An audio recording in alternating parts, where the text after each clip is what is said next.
Ready?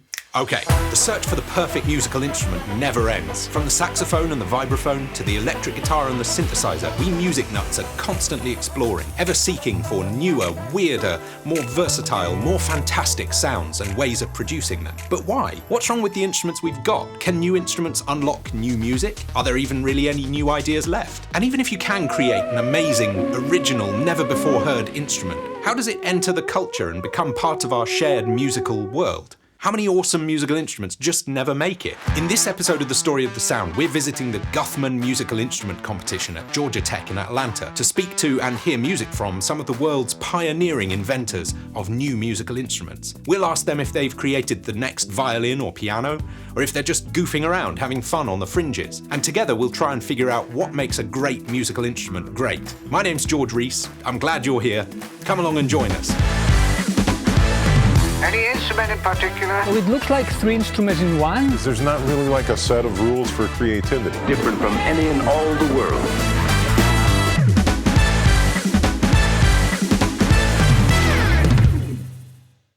Sometimes people get into what's the best engineered. Sometimes it's what plays in the most expressive way. Sometimes it's just what's surprising. Make something cool, and that gives us something to talk about. When we were brainstorming ideas for this new show, all about music and sound and our shared cultural experience of all things audio, one episode outline jumped out above the others, an exploration of the very fundamental tools we use to create sounds in the first place. And there's like a bajillion of them, from all times and places, all styles and disciplines. There are some very simple instruments and some very complex ones. There are instruments that have been around for millennia, and there are new instruments being designed all the time. I guess it all started though with the human voice, the instrument that we all carry around with us every day. I sang like a lot as a kid, on my own, in choirs, and later in bands at school. It was a focus of my energy and creativity, but also of my social life and my sense of self. It's a fun challenge to try and sing well, but it also just feels really good. It's physically very satisfying, especially when you sing together with other people. Feeling voices vibrating in sympathy, whether in unison or harmony, and feeling that together with other people. It's a lot of fun, and I can imagine people hundreds, thousands, even hundreds of thousands of years ago doing and feeling exactly the same things. But I can also imagine them wanting more, trying out different ways of vocalizing, clapping and stamping their feet, hitting stuff with sticks, looking for louder, more varied noises to make. And before you know it, we've got percussion, and once you've got air vibrating in a box or a tube, you're not that far away from the next few thousand years of developments. Woodwind, it's just air vibrating in a tube, sometimes excited by a reed. Brass, air vibrating in a tube, excited by farty lip noises. Strings, air vibrating in a wooden box, excited by friction on a string attached to a box. Whether you're striking, plucking, bowing, blowing, or whatever the heck's going on with a hurdy-gurdy, it's all air in a box until the 20th century. And then things start getting weird. With the development of electronic amplification, everything changed for instrument makers. Suddenly, quiet, gentle instruments could be loud and wild, and entirely new kinds of instruments became possible for the first time, and all because of a few simple circuits. I wanted to understand more, so I went for a chat with my friend Kim, who builds electric guitars. I'm Kim Larsson, the CEO of Larsson Guitars. A musical instrument, that's like the bridge between an artist and an audience. It's a lot about aesthetics, but it's also a lot about functionality as well. I think it's very important to have a guitar that's easy to play. Wood will affect the sound, but not that much in comparison to the pickups. An electric guitar pickup consists of a sort of permanent magnet that creates this magnetic field. Yeah. And when the string vibrates in that field, it disrupts the field and the signal is induced or picked up. The electric guitar can sound so different depending on pickups. Plus, there are so many things you can connect your electric guitar to. This amp is very, very tight and aggressive sounding by itself. The rectifier is a bit more low, and if you push it with the correct pedals, that's also the trick. You need pedals to change the sound further. Why do you think the electric guitar specifically has become so huge and popular and culturally significant? It's an instrument that is so available. That's interesting. Yeah. You mean like commercially available? Like it's cheap to get a guitar? And yeah, because nowadays it's quite easy and cheap to get an electric guitar, a good electric guitar. When the electric guitar came, there were like a different playing style. It sounded different and people got inspired in a different way. That started something else. How an instrument becomes a thing is fascinating. It's like any other product. You can't just kind of will it into existence. You have to find a market and tell a compelling story about how and why people should make this thing part of their lives.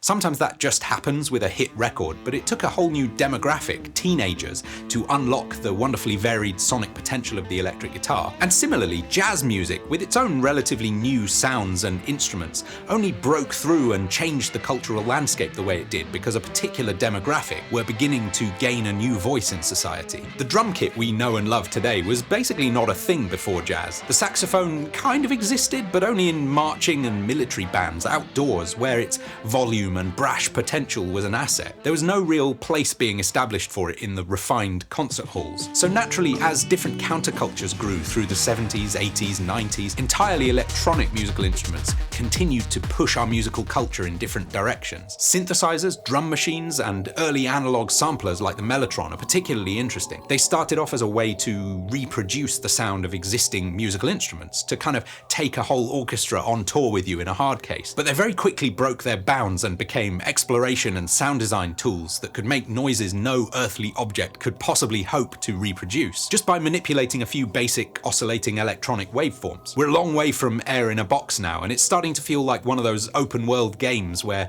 pretty much anything is possible if you can just figure out the right combination of button presses.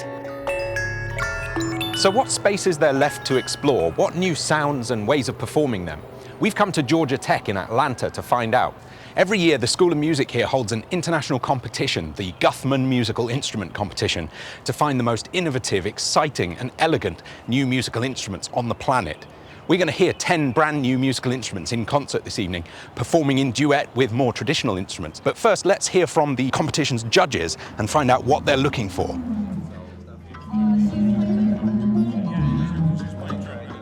You can't make any rules about what is a great instrument, you know. I like you say, sometimes you go, it should have this, it should have that, and then you see something that doesn't have any of those criteria and you go, wow, this is great. Like you said, there's no rules, but over the years we've all seen so many things break through at different times when maybe it wasn't the time that was intended when it came out. We think about things like how approachable is it? Is it something where it doesn't just confuse you from the very outset, that you can imagine trying it, you want to try it. Most of the instruments, in fact, all of the instruments that were here, we wanted to try when we saw them. What is the dream for an inventor of musical instruments? I think there is an answer for every inventor.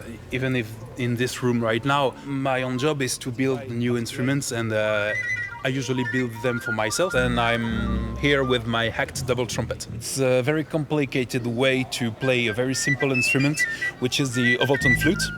Though the basis is just a flute with no hole, and you overblow and you play some overtones.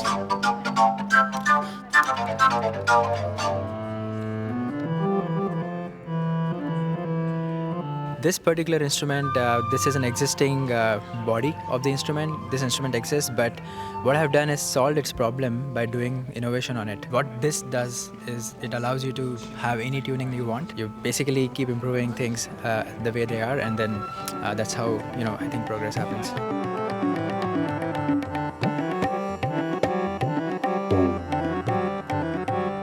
Some people bring in instruments that they plan to, produce in series for other people. In this case, the model is more like I'm the instrument builder, and Federico is a musician that has very specific ideas, comes to me, and I build stuff for him. And so it's really a one-off. Instruments are like sources of inspiration, technological experimentation, connection between different people, sources of new music, and I could sit here and give you like 100 reasons more for people building new instruments.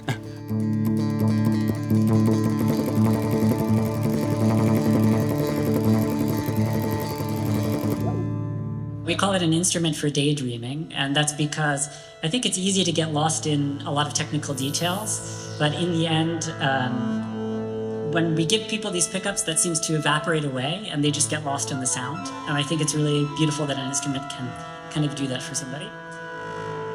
I have created this musical instrument that to recreate the voice of this extinct dinosaur, so that the sound is piped from here and then it resonates through the nasal passages. It seems almost more like a science project than a music project. So where do those two things overlap and intersect? Well, it becomes a musical instrument, so I have like an interface, of course. My vocal cords are controlling the dinosaur's vocal cords. So there's a degree of interactivity. As the performer, you're...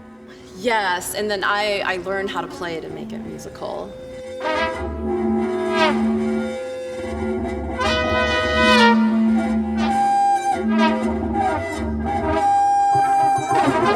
One thing I hadn't really thought about in an instrument is that, of course, the collaboration between the object or the system, the idea, and the player is an important element. Is a player piano an instrument? It sort of plays itself. You need a musician to make the paper. You know, like, those lines all get blurry at some point. But what about a system of sea caves with, you know, air flowing in and water flowing in and making noises? If it makes sounds that I like, I'm going to count it. It's God's instrument. Yeah. Well, that's wonderful. I argue that a MIDI controller is an instrument. It is a way that you interface with expression, with creativity. Yeah. So I don't really like to draw that line. But still, the judges had to pick a winner. And after a truly fascinating concert, the full version of which we'll post a link to in the description, they were finally ready to announce their verdict. Once we tried it, we wanted to try and get better at it. Our first place winner is Chromoplane.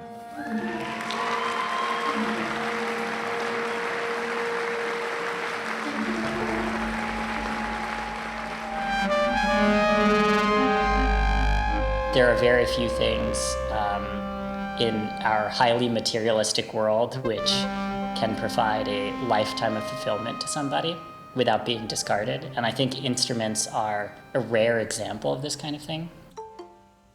Hello there. Hello. Hi, congratulations. Thank you.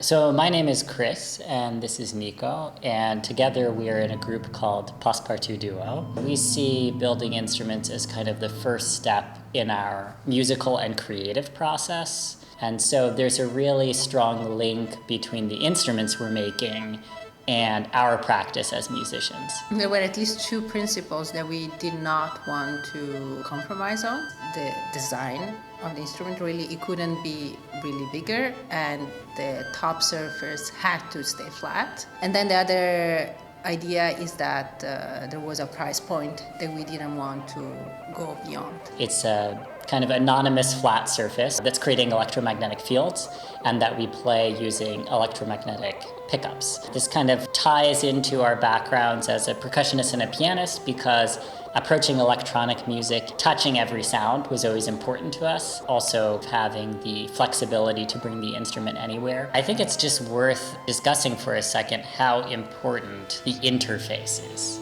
Because you can have the same sound engine, let's say, with a different interface, and it inevitably becomes a different instrument. I think there's a sweet spot where there's this emergent identity that comes because the interface allows you to do something that another interface wouldn't allow you to, and the sound clicks with that interface. In fact, I often play MIDI keyboard with my left hand and the chromoplane in my right hand at the same time, which is funny because I need to move laterally with the left and vertically with my right. I practice. Isn't it? Yeah, exactly.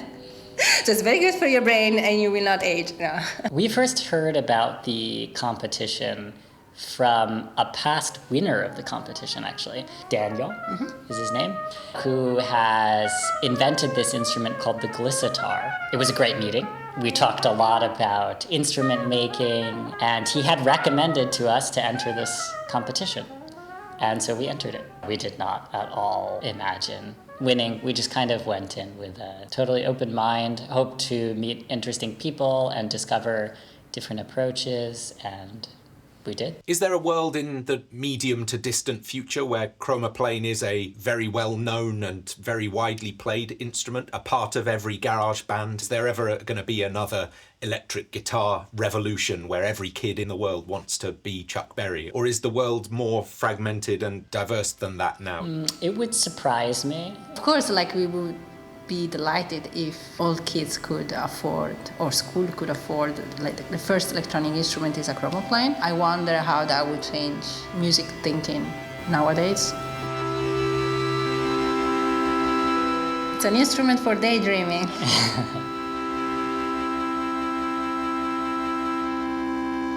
I think essentially what defines an instrument, whether we're looking at a single physical object or a system of multiple things, even including software, is the ability to make a controlled sound under the management of an intelligent agent.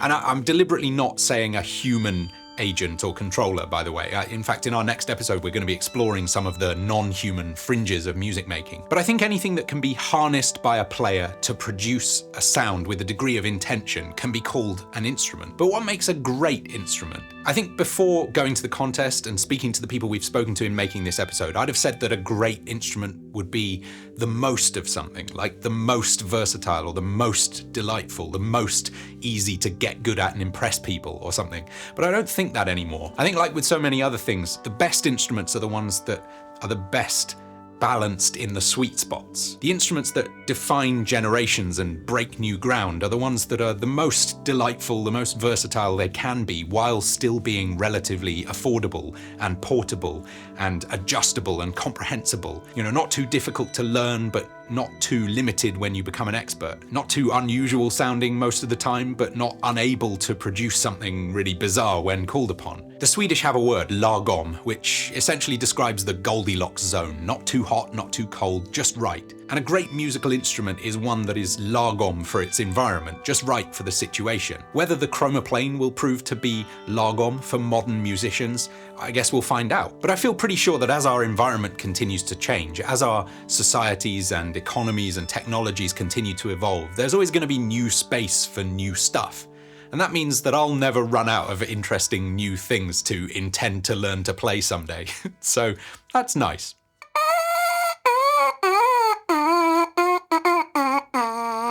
Sounds better when I'm not attached to the trumpet.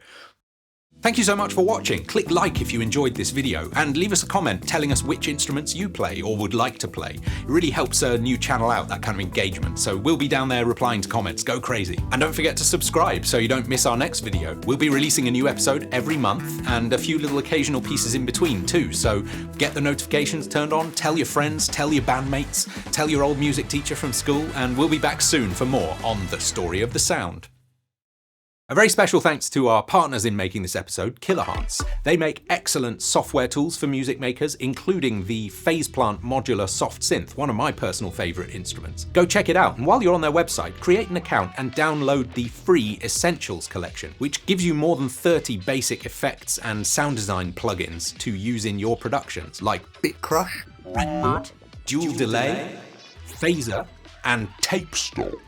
All completely free. Free! Pretty nice.